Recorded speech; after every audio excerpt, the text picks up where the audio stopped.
Погоней на дороге и стрельбой обернулась поездка в столицу жителя Татинского района. ГИБДД пришлось принять оперативные меры. Репортаж Виталия Абрамова.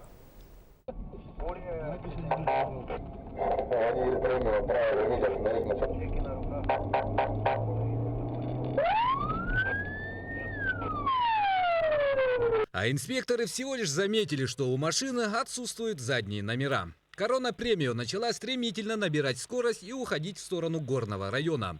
По пути неоднократно создавая аварийные ситуации и выезжая на встречку. У инспекторов не осталось другого выхода, как воспользоваться табельным оружием.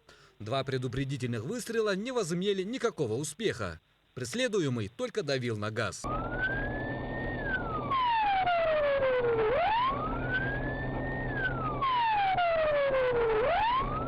Однако следующий выстрел, произведенный в районе 30-го километра Вилюйского тракта, повредил правое заднее колесо.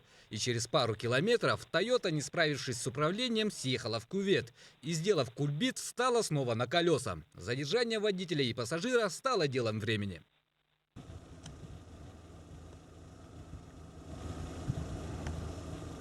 Благо, наши герои соблюли хоть одно правило ПДД и были пристегнуты, тем самым отделались испугом. Мотив ухода от полицейских они объяснили просто. Почему не остановились на требования сотрудников полиции? Водительских прав нет. Водительских прав нету? А лишился он своих прав еще 3 года назад, по пьянке. Но рецидив продолжился, и подобных задержаний было еще 5. Были и суды. После чего в отношении него было возбуждено уголовное дело по статье 264 прим. 1 Уголовного кодекса Российской Федерации. По решению суда ему были назначены обязательно работы в количестве 200 часов. Кроме того, горе-водитель не смог предъявить никаких документов на машину, и госномера на нее оказались левыми. Да и внятно объяснить, откуда у него машина, он не смог. Без документов купили? Это как? Он сказал, потом он дам документы. Потом это когда? Вы как купили? В рассрочку? А я купил, сразу деньги взял, машину оставил. Ну а если без прав, то зачем покупаете-то?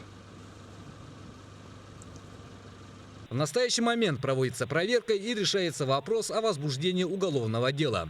Хроническому нарушителю грозит до 2 лет лишения свободы. Виталий Абрамов, Иван Семенов, Якутск.